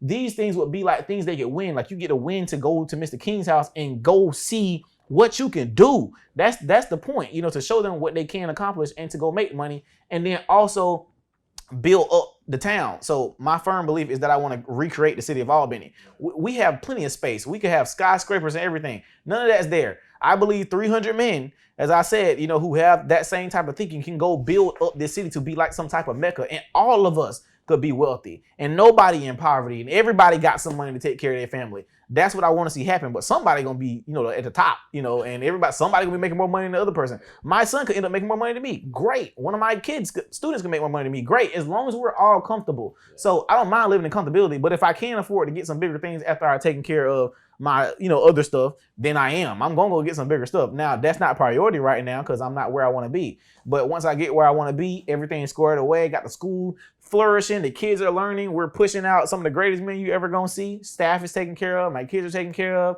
Married, family, etc. All right, I think I'm good enough to go buy my jet now. Like that's where I want to be, and that's what I want to do. And again, kids respect that stuff. And honestly, once you get to that type of echelon, even if you were to decide to get on social media or something, you're immediately going to become a star on there because of what you have. Just like Floyd Mayweather. So Floyd Mayweather has the power to say good things and make good things happen, or say bad things and make bad things happen, because people are going to listen to him or whatever. And so if I want people in the world to listen to what I have to say, especially, and I want to make a good impact on the world, then that's what I want to use that platform for, to make a good impact on the world. So, but yeah, those are things I like. I'm not saying I want no Uber mansion or anything like that. That's like 1 million square feet and got 80 rooms and 28 bathrooms. No, I just want a decent little 8, 6, 7 bedroom house because I want like 9, 10 kids or whatever, something decent, nice big pool in the backyard, whatever. Like for me, that's comfortable. I'm good with it. I don't need no basketball player mansion. I don't need none of that stuff. But I would like my own plane, and stuff like that. So please break down the nonprofit hustle for those unaware, right? How do all these programs and schools benefit from communities being in turmoil? So you got to think like churches and I call them boo-boo nonprofits and other different programs that benefit from the community being in turmoil, because grants, now we don't receive any grants, but grants and allotments, etc., churches, whatever, they need the community to be in turmoil to continue receiving said funds. Like churches, or they have to, like, if you look at some of the grants they receive, they're like, grant to help poverty, or grant to help, this literacy rate or whatever, or grant to help a food desert or whatever like that. Yeah, it helps, but it doesn't sustain. So like every year they're getting these same grants and this same money, and all of them have accountants, etc., where they can make it where all this money goes other places too. Some of it did go to helping the food desert, but then you got some of it that went to helping the food desert, but it's going to this person because they came up with the idea for the food to help the food desert. Like it's little stuff like that, and you got programs everywhere that are doing that, but not making no real impact on the community.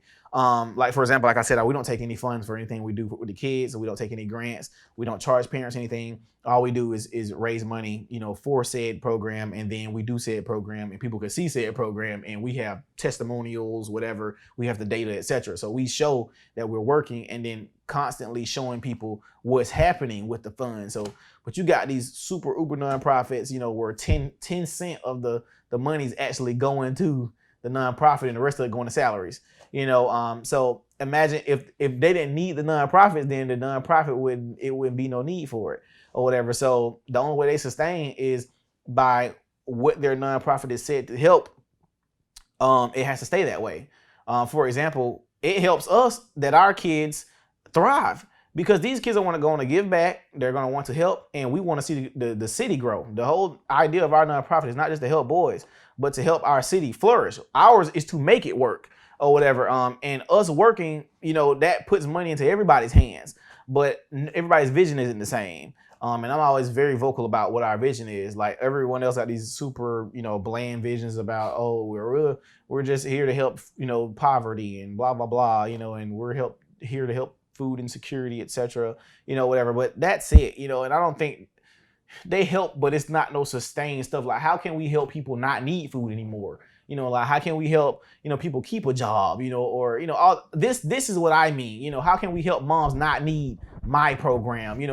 So my idea is creating these boys who are going to go marry women and go have families where they won't need programs like ours, because the boys will be being raised at home. My goal eventually is to just have that school running. So that way, when the dads have to send their kids to school, they're not sending them to no school. They're teaching them how to have sex and about bisexual this and gay that and whatever, and all this crazy stuff that's happening at public schools right now. They don't have that to worry about. We having a school just so that way while they're in school, they may be working or something. They're not worried about what's being indoctrinated at the public school system. They know their kids are somewhere where they can thrive. That's it. Other than that, we want to see these communities grow. And not saying that anything's wrong with being gay or anything, but making a kid believe that they may be a different gender, etc., or having drag queen story time, or these different events where they have the transgender people dancing in front of the kids with revealing clothes on, etc. I mean, this is happening regularly. Or having these books in the libraries at these schools teaching them how to have gay sex and all that stuff. Absolutely not. I have no issue with nobody who wants to be gay. Do that on your own time. People have asked, what if your son is gay? I personally, I don't mind, but you're going to be a boy. That's what you're going to be. You're not going to be a girl and be gay. If you want to be gay, then be gay. But you ain't got to be no girl to be gay at all. Like, just be gay. I don't have an issue with that at all or whatever. I'm not saying that, I'm advocating for him to be that way. I would prefer for him to marry a woman and have children or whatever. But if he decides to go that way, that's fine. But you're still going to be a boy. You're not going to be like, oh, I want to be a girl now. Absolutely not.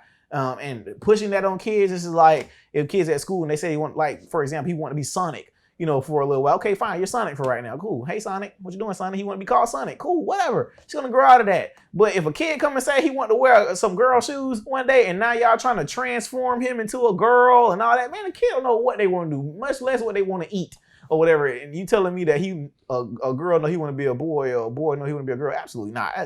It's insanity happening in public schools right now, but that's what's happening. And so we have our own school that's not doing none of that. We're not even teaching them about no sexual activity or nothing. All we tell them is about, if somebody touches you here or there or whatever, then that's wrong or whatever. That sex conversation and all that is just a little bit later, and especially how to do it and all that. Absolutely not. No. All right. You were very hard on the brothers one time, right? I heard you saying that every black man should, especially black men without children, if I'm correct. Paraphrasing. I want to be clear. About to say, yeah. Right? Paraphrasing. Every black man without children should be mentoring some child, right? Mm-hmm.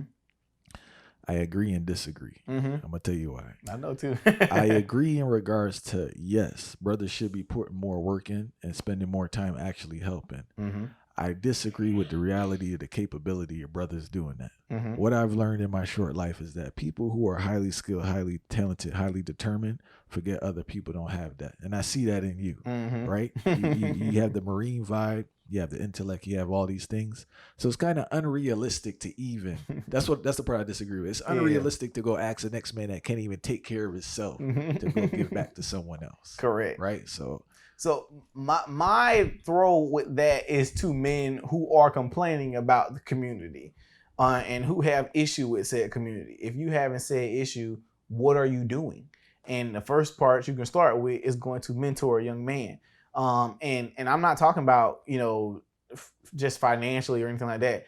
You could take him under your wing and ask his mom, can you pick him up from school every day? And you holler at him or whatever like that, make sure he good, got maybe a $2 burger or whatever like that and take him home. This is an hour, 30, 45 minutes a day or whatever. But these little small things you could do, help find for those of you who can, find a family to feed, help them out, see what they need, ask or teach, again, mentor some kids. It's not hard And I'm gonna say it's not hard, not for men who want to see the community do better, because most men who have the intellect who want to see the community do better are doing something with themselves. If you're doing something with yourself, you can do something with a kid. I can't sit back and say I want the community to be better and not do anything besides help myself. That is insane. I just think that's disingenuous. You could be doing something. And to me, I believe if you don't have any children, if you don't have a family at home, which many men I know don't, you could be doing something. And that's just doing something as simple as helping a kid with his homework, going to your local school. And local schools have these little programs where men can come in, do a background check on you or whatever. You come in and you can come every day if you want to and come talk to kids while they at lunch or whatever like that. Like do something. Like, and imagine if every man that could did it though. Imagine the type of change that the community would see, because then you're saturating the area with good men. And I always said, my younger brother and I, we went one year to our 4th of July celebration in our hometown. And these girls out there basically naked, and they like letting guys come touch on them or whatever like that. And he's just like, why they letting them do that? I'm like, those are the men that are around. Women want men. So if those type of men are what's around, they're going to let those men do what they do. They don't think it's wrong because that's all they've seen. Or whatever. A lot of them, that's all they've seen. So imagine if you saturate an area with good men with certain standards, etc. The women are going to naturally gravitate whatever standards the men of the area have. So if you have an area saturated with terrible women, it's because the area is saturated with terrible men. They think that's the way to be because those are the terrible men that keep having sex and having babies with them. So if men would have sex with better women or have better standards for who they're going to sleep with, etc., if you make that better in those men, those women are going to just by nature follow the man and become better. So if you got to think, if let's say they grow up and all the guys are different now or whatever, but the girls are still trying to remain the same. And if none of the guys are courting them or seeing them, they're going to eventually start to change, because it's like, all right, now I want a man. I want somebody to touch me or whatever, even if, just to have sex once or twice. If men aren't having sex once or twice because you don't look the part or you ain't doing this or that, they're just going to change themselves automatically. They can say, oh, they don't do stuff for men. Everything we do is for women, and everything women do is for men. Say what you want or whatever, but that just is what it is. I know for a fact when I get my hair cut, it ain't for other men. It's for women to look at. I know when I shave my face, I know women are going to watch this video. So I'm like, it ain't for me. It ain't for you. It ain't for me to look cute to look professional. No, it's for women to see. This is period, point blank. I don't know if we're trying to act like it's different or not, but that's what it is. We do everything for women. The car you drive, the clothes you put on, the cologne you wear, it's for women to see, and women to smell, whatever. But if men had a different standard for what they wanted in women, then the women would change. For example, or guys like who have more money or guys they want, they're going to change for that man that they want. Even people don't realize, like, women who like a man, they will almost trick themselves into believing or making themselves into something that man wants. Whatever let's say she hates football. Just because she like him, she love football today. I love football. I don't know, not first play, but touchdown. Like, that's all she know. But she'll trick herself into believing, like, whatever that man likes. If he say, I want a woman who does this, if she like him, she gonna do it. Period, point blank. And the guys who be walking around, oh, women won't do this and that. Well, find a woman who like you, son. A woman who likes you will do it. And a woman who don't like you is not gonna do it. She may tell you she love you or all this and that and blah, blah, blah. No, she don't, because she don't like you. Because if she did, she would do it. Like, women who like you will do anything for you. You tell them to go lay on the train tracks. They like you enough, they're going to go do it. Like, that's just the game. And men the same. A woman who's nice and a woman, who makes them feel good, etc., you'll do anything for her. Just like I told you, as soon as we get some money, if we like a woman at the moment, let's say we win the lottery. If I like a woman at the moment, the first thing I think, what did she say she wanted? I gotta go make my chick feel good right now. I gotta make my wife feel good right now. That's just the first. I don't know why we wired like that, but we just want to make our woman feel good. Whoever's making us happy at the moment, we want to make them happy too. So everything we do is like for the opposite sex, whether we like it or not. So if we had better standards, then the women would gravitate toward that. But if the women are in the area and it's saturated with bad women, that's because the area is saturated with bad men. They want men. So if they're acting like that, it's because some man is touching them and having babies with them. That's the only way. That is the only way that women are going to remain like that and keep doing like that. Not because of Sukiyana, not because Sexy Red videos. They're doing it is because some man is touching them. Period, point blank. I want to talk about the discrepancy between graduation rates and the rates of graduates proficient in reading and math. We spoke about it earlier. I want to delve in more because people don't understand this. And I want to say something I always tell people, right? Mm-hmm. Say you go order something at a restaurant and they Mhm. mess up the order Mhm. and they get irate with the person. Mm-hmm. I try to explain to people that that student there has never learned basic listening skills Mhm. and comprehension. Yep. That's what they don't understand. A lot of Mhm. a lot of this getting angry, that child has never learned how to listen and process information. Yep. How is this possible? They're an adult. You haven't been out of school lately, brother. Nope. Go to schools. Go to schools.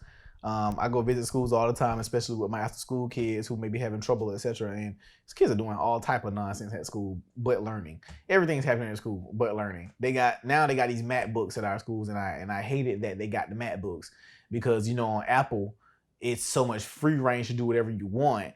Airdropping, whatever. So you talking about they airdropping porn all over school, they airdropping fight videos, airdropping stupid stuff, and then you don't know who's dropping it. It's just being dropped or whatever. So you talking about people being embarrassed all over school because people sending stuff out, they're not writing anymore or whatever. It's like all this nonsense at school all day, but actual learning. And so then you got the kids who don't know how to read when they're graduating, etc. I mean, what do you expect them to go do? Like they're just like, oh, we gotta stop this crime and all that. Well, the first we can start is at least teaching the kid how to read and at least teaching them how to write. If they can't do that, how?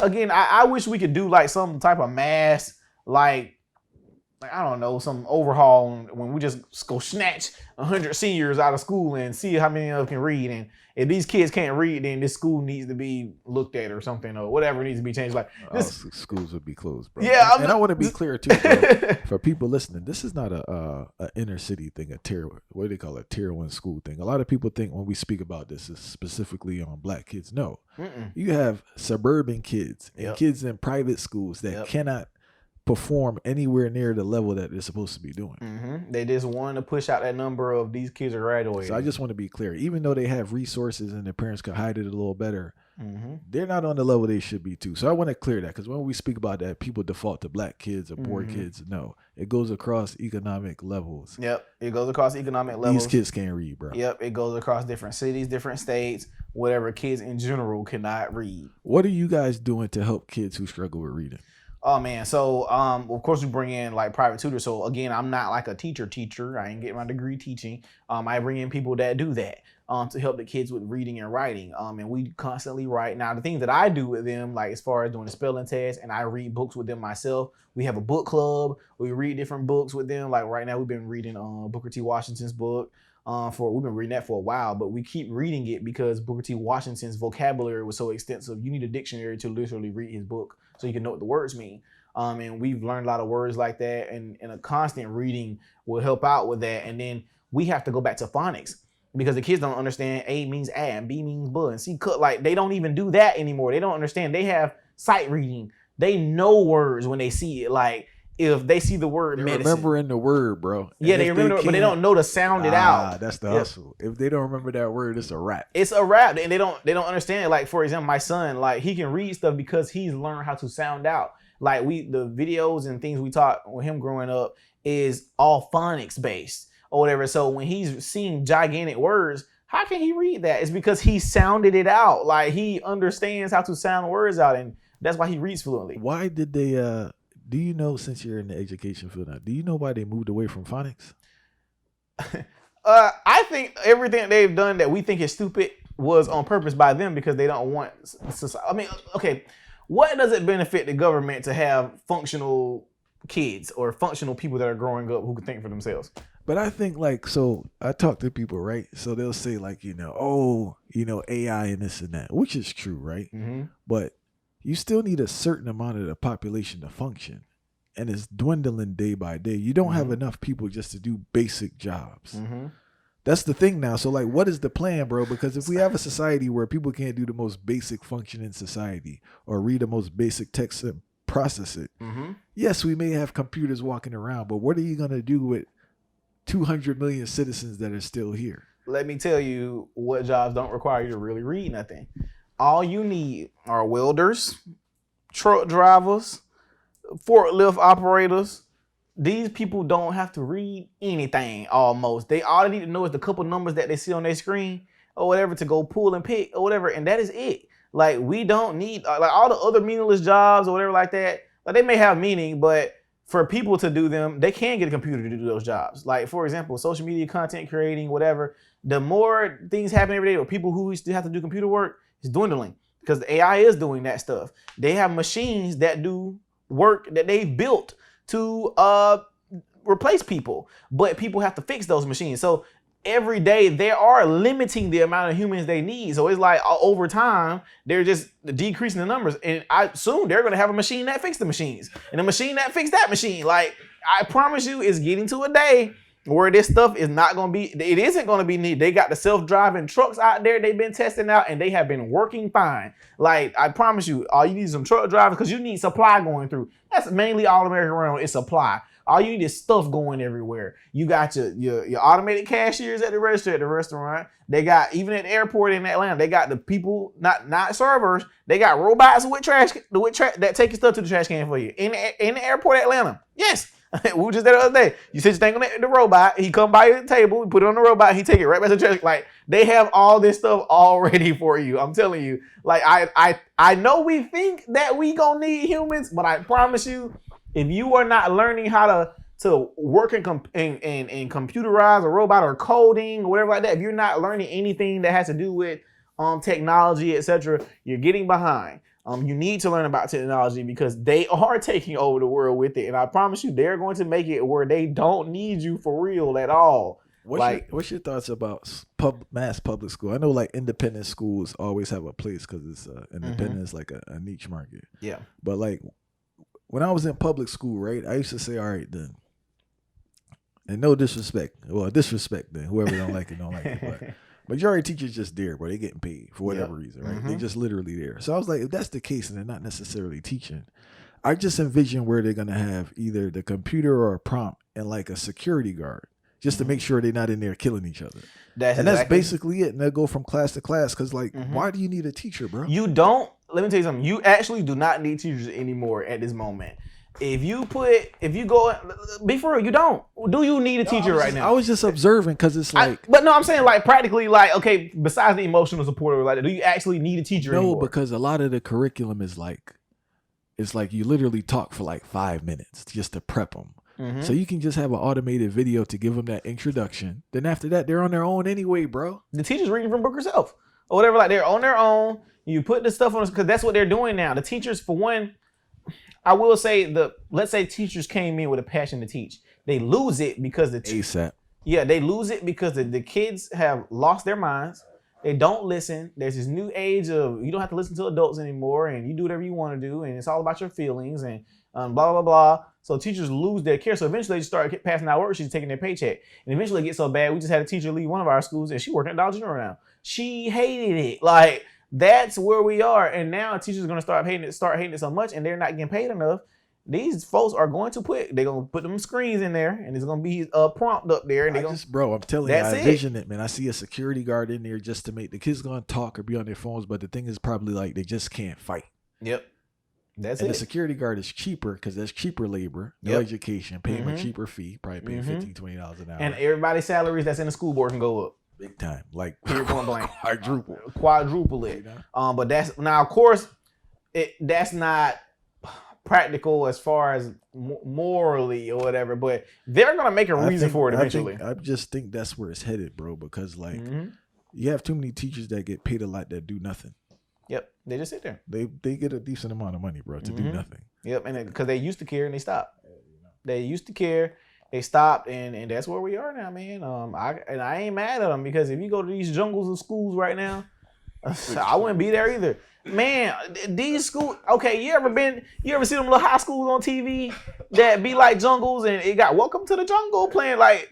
It's schools like that in America every day, like the ones that be on TV, like. Kids throwing riots and all that. This is happening and they will not put it on the news purposely. Why exactly these kids are finding guns at school? They bring guns to school. They fighting, having sex, whatever, videos, etc. And it's not on TV. Why? Because if you knew what was happening in that schools right now for real, these kids wouldn't be there. The thing I always struggle with, right? This may be a simple question I'm asking. But like I always struggle why administrations allow schools to just be in that state for decades.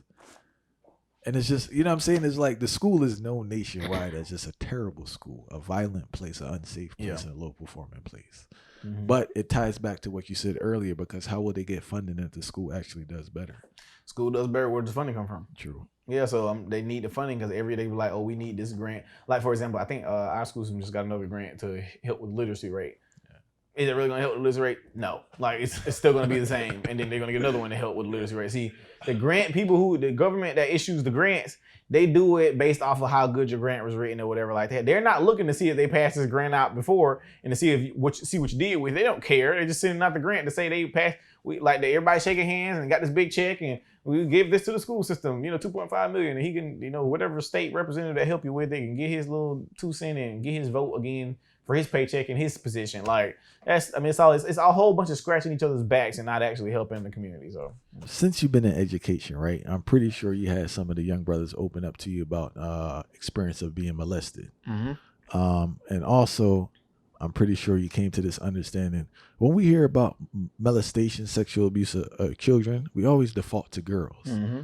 But it seems as if boys get molested as much as girls. What do you think about that? But yeah, I personally think, and I'm going to say personally again, I personally think that boys get molested more often and at a worse rate than girls do. But the only reason we don't know about that is because boys don't talk about it. I know almost every man that I know has been molested, including myself, and whether that be from a woman or a man. I have yet to run into just a man who hadn't been touched or something, and by an older person. And it's sick. I don't understand it. But that's what happens. Especially like adolescent kids. I mean, I was 4, and this woman was grown. But it happens often. Boys don't talk about it. They go through life, never having said anything about it. Some of them go to the grave with it and never have said anything. And because it happened with family members, especially, and most often, it really don't say nothing about it because it's your favorite uncle and, your favorite auntie or cousin. Like, you think it's right. Or especially for boys who experienced it with a woman, most times they didn't say nothing because it felt good. What is this? They for one, they're confused. They don't know what's happening, but it feels great. Like that's what happened with me. I didn't know it was wrong. I didn't know it was wrong. It felt great. That's being honest. It felt good, but I didn't know it was wrong. But we don't realize how that leads to a life of hypersexuality, etc. Because then you're a 4-year-old now, and you're looking for that feeling again. You're like, how do I get that again? Because as a man, that's the greatest feeling you could have ever, period. It's the greatest physical feeling. And there's no physical feeling greater than that. So you got to realize how a kid could be hypersexual growing up because he's trying to find that feeling early again. Like, so he just like, why do I keep feeling this way? And he porn addicted, et cetera, et cetera. I remember the first time I started watching porn, like I was like, I think I found porn, I was like 8 or 9, like the first time. I was like, porn? Like, man, and he was stuck. Like, you was stuck on it or whatever like that. I'm talking about you getting teddy bears or whatever. Going at it or whatever. I'd be being honest, man. Folks be trying to be sugarcoat. Nah, be straight up, But that's real. But molestation happens often. I mean, the last time I found out about it with one of my students, man, it was terrible. But having to get him to break it down, it first started out from him coming back to school because we had a break. He had came back to school and his face was a little swole. And I asked him, I'm just like, bro, why your face swole like that? And he was like, oh, my cousin hit me in my face like that. I'm like, for what? And he was just like, I got in trouble, here. I'm just like, okay, but nothing you did here needed for you to get, hit in the face, obviously, or whatever like that. And he was just like, well, my auntie let him, discipline me, like that. And I'm like, he's 13, 14. You're 11, 10. I'm just like, well, that don't make no sense to me. He was like, well, every time I get in trouble, he whoop me or he'll beat me up, like that. I'm like, okay. So that was strike one for me. And then we get into it. And And then he was just like, I said, well, how he whoop you and stuff? Like, how he whoop you? Like, he be punching you and stuff? He was like, yeah, he'll tell me to get down and he'll punch me in my head or kick me or whatever like that. Then he'll tell me to put my pants down. I'm like, pull your pants down for, like, I said, he finna whoop you. And I was like, how you tell you put your pants? Like, he tell you put your pants. I ain't know what down. He was like, yeah, I pull everything down like that. And I was like, okay, so what's he doing? And then he was just like, he was just like looking away, like he just did not want to say nothing. But I'm like, what's happening? So I called one of my female staff in or whatever to, help get it all the way there. And he was just like, he made me put his thing in my mouth and he put it in my butt or whatever like that every time like that. And that's how I found out about that. And then I told his mom be working, so she would send him to the auntie house, while she was at work or whatever like that. And she was hysterical because she was just like, why he ain't say nothing? I did not know, but she thinks she's sending him somewhere safe. And because it's family members, it's cousins, Let me tell you something. My uncles, etc., they all say they don't even care if they're siblings, that boys and girls, don't need to be around each other like that. And boys especially just need to be watched or whatever, especially when they're at that age like 13, 14, because you're going through puberty, etc. Not saying that any child is just gonna go touch anything, but you don't want to get the curiosity moving, especially in this day and age, to a point where he might think of something. Like, because you didn't already caught porn. Let's be for real. They didn't already start watching porn and everything. You might be seeing something online, and now you found somebody that's vulnerable, or like that. On top of that, that might have happened to him too. You never know. So then now you found somebody that's vulnerable that you can control and you got power over, and now you're doing that to him. Well, my uncle them firmly believe that boys and girls do not need to be in the same room. They don't need to take baths together, etc., etc. All that little sweet, innocent sibling stuff. He's like, it just shouldn't be happening or whatever, because you don't know what's happening and where their minds are going, especially nowadays. So I firmly abide by that. When my kids got old enough, okay, no more same tub. No, y'all taking a different bath or whatever now. Just when y'all get a certain age, because as soon as I look like y'all start trying to explore, all right, bath time separate. Like take your own bath now. But they don't fully understand it. But I understand what's happening. Like that, and I don't want no type of curiosity to get, where anything could happen like that. And I firmly believe that's the type of stuff that happens. And it happens all the time with boys. I think it happens all the time. I don't care what nobody says. It happens often. And these boys won't say nothing. For one, especially if it's a woman, because it feels good. And for two, if it's a boy, you're too embarrassed, especially in this day and age. And if it weren't for us, that would have never been found out. And he probably did that for years. Never know how long he had been doing it to start out, and don't know how long it would have kept going on if we didn't intervene. Like, and just notice him. Like, because people don't even just pay attention. Like, the first sign that we knew something was happening, and people don't pay this any attention either. He was peeing in the bed, but the pee was so strong. I mean, like, it would fill the entire school. I mean, bro, the smell was crazy. Like, so one or two other kids may pee in the bed here and there, whatever. But the pee was so strong, we just knew something was wrong. We was like, ain't no way. Because that's one of the first signs I was taught, that something's happening, is the constant pee in the bed and the smell or whatever. It was terrible. We had to throw mattresses away. Like, that's how bad we couldn't even just clean it. Like, it was disgusting or whatever. So I even had to put them on, some depends to go to bed. Like, man, like, my God. That's the first sign that I knew something was wrong, that pee smell. It was terrible. But more stories. I mean, it's happened more often than not. And so you said you were 4, bro? Mm-hmm. How old was the lady? In like early 20s, I believe. So how'd that work out? This was my godmom. She actually just passed away like a couple months ago. This is my godmother's daughter, and I can't get into specifics. Jesus Christ. But anyway, this is my godmother's daughter. And I was like 3, 4. I had been going over her house often or whatever like that. And I used to love her daughter. Like, that was my hangout buddy or whatever like that. I used to love, going sleep with her. I'll go sleep with my godmom sometimes. I'll go sleep with her sometime.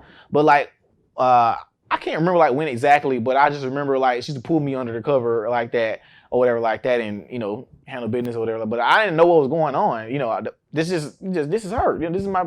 That's what I always wanted to be around. But then she used to make me feel good, like real good. So I'm just like, yeah, I really want to be around her now. So I used to want to go there all the time. Like, hey, mom, can I go to my godmom's house? I used to ask all the time. But my mom had this thing where she always asked me, somebody touched me. My mom might have always asked me that everywhere I have went. Even if I went to my grandma's house, she would ask me, has anybody touched me? Like that. And but at the time, again, I'm thinking that I'm supposed to be feeling something bad. Like when she said somebody was touching me, I'm thinking somebody's hurt me or something like that. So I'm just like, nah, I'm good. Nobody touch me, whatever like that. So when we got into it again, she asked somebody to touch me. I found it was like, yeah, somebody touched me or whatever like that. When she like explained it or whatever like that, and then that situation, got handled or whatever like that. But So at least that your parents acknowledged it and dealt with yeah, that got nipped in the bud, got dealt with, whatever. But they didn't know till I said something. But my mama said she was like kind of skeptical because she was just like, why he keep wanna, like, she kept wondering why I was like addicted to going over my godmother's house like for a long time or whatever like that, and she just never knew. So, bro, how did that impact your sexual drive, bro? I personally don't think my sex drive is no different than any other healthy man right now. I think, of course, obviously as a 4-year-old, I couldn't have sex anymore, obviously, or whatever like that. So I think maybe that just dwindled, with time or whatever like that. I think like I told you, when I was married and I stepped out, I think maybe I wouldn't say it got reignited. I was hot at the time. I was popular. I was all over TV, whatever, and chicks was everywhere. So I don't think that had anything to do with it. Because after I had that time, it's like I don't even care for that anymore. Like I lived that life for a little bit, went to see women all over the country, even in London. But after that, I was just, I'm good now. I'm cool with all the women I have in my life right now, which is my kids' mom, my staff, my assistant, whatever. Everybody in my life right now does everything I need them to do, and I'm cool with that. But yeah, I don't think it impacted my sex drive per se. I think it's healthy where it's at now. I don't think no 24-year-old man right now that's healthy and handsome ain't out here doing their thing, here and there, whatever like that. But I have stuff that I'm doing too, so I'm focused. Now I can see an unfocused guy who ain't doing nothing and ain't got nothing to occupy his time. Then that's different. But I'm busy. I be tired, and I got my kids, so it's like I don't even just have an opportunity all the time to be doing that or whatever like that. But I think it's healthy right now.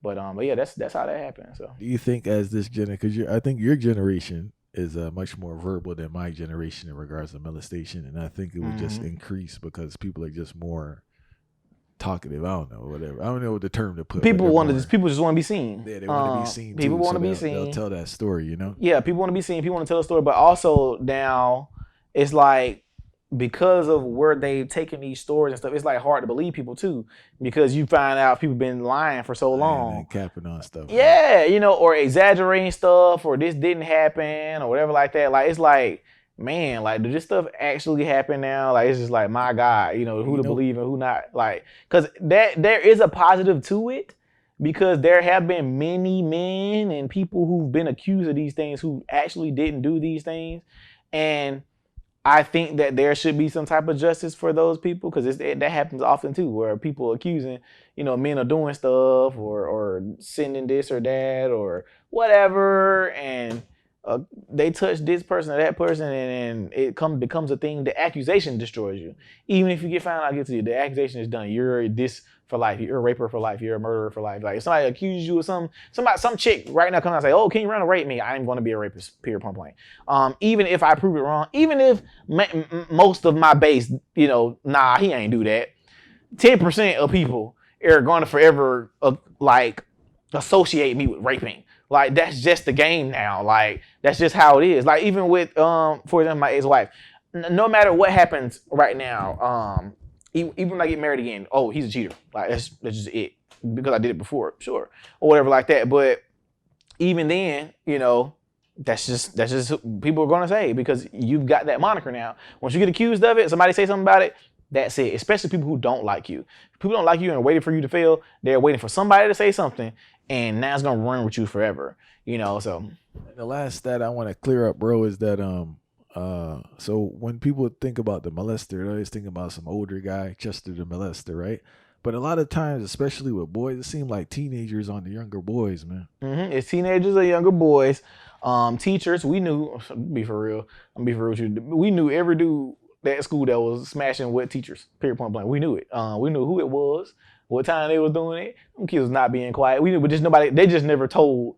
Like, we ain't never just go tell no principal or nothing like that. We didn't care enough or whatever. We thought it was cool. Like, oh, man, you hit me, what you call it? Yeah, man. But mind you, he 14, 15, whatever like that. And how you even develop a relationship with a student, like that is just, I don't know, or whatever like that. I mean, You know, I think it's weird, but you know, but I don't know, man. I don't, you know, and that's why I don't think younger teachers need to be in no high school. Let's be for real. No, I saw. I think that it's too close in age because you got a 17-year-old student, he a senior or whatever like that. He turned 18 or whatever. You got his 22-year-old teacher at school. He big enough. He got a beard. He look grown. I don't think that is the proper arena for her to be teaching. If he say the right thing one day on when she ovulating, it's gonna be done. Period. Point blank. Don't care what you say. And on top of that, even the dudes who's with the girls or whatever at the school, whatever, these girls be purposely trying to throw themselves at the teachers or the male teachers or whatever. They know what they be doing. I've seen it or whatever like that. We knew what they was doing, even though the teachers got restraint or whatever like that. Some don't. Cause they gonna find out, you know, that 3 days out the month we be like this, we can do it anytime, but we know that couple days out the month we be like, boy, golly, I need some got to get it right now, or whatever like that, and you pick the wrong day and he get in trouble, you know. But that's how that works, and it's just being honest about the human biology. Like we be trying to act like, oh, we don't get super horny sometime, or like, bro, this is human biology, bro. I got a couple days out of the month where I got to do something. I'm finna call somebody, and somebody finna get it. Like, this just is what it is, you know, because I'm not finna masturbate. It's not happening. No, like, that's just real life, bro. Like, I just hate when people come on these shows and stuff that don't want to be real, bro. Be real, bro. You a human too. You don't watch porn. You be watching the girls online, whatever. Stop the cat, bro. We all guys here, you know, and that's one thing a lot of, you know, people respect about when I talk to my boys. Like, we got Conflict Corner. If people ever watch my YouTube with Conflict Corner, I talk to the boys about everything, bro. Girls, whatever. I be real, and that's what they missing, because you go talk to these kids and don't be real with them, speak their language. They like, bro, this dude full of cap. If I be like, bro, I understand, bro. I would have hit old girl too. It is what it is. You know, I did this, I did that. I don't live this life. I done been here, I done been there. I done drove this and drove that. What's next? Like, just be for real with these kids, man. But molestation happening, you know, with younger people is super, probably the most often. It ain't Chester the molester. It ain't your old uncle who told you you're getting thick. It's your little cousin. It's the one who 21. It's the one who 19 and 13-year-old and 12-year-old. It be even other kids molesting other kids because what they getting at home. I don't even let Baby King just be around with other kids and I ain't watching, like, cause I don't know what's happening to them at home. Facts, bro. I don't play them games either, bro. No, bro, like y'all come play at my house and I'm gonna watch y'all in the living room. Like, that's it. I'm gonna watch y'all on the baby monitor. Like, ain't gonna be none of that happening around here. Ain't nobody by themselves.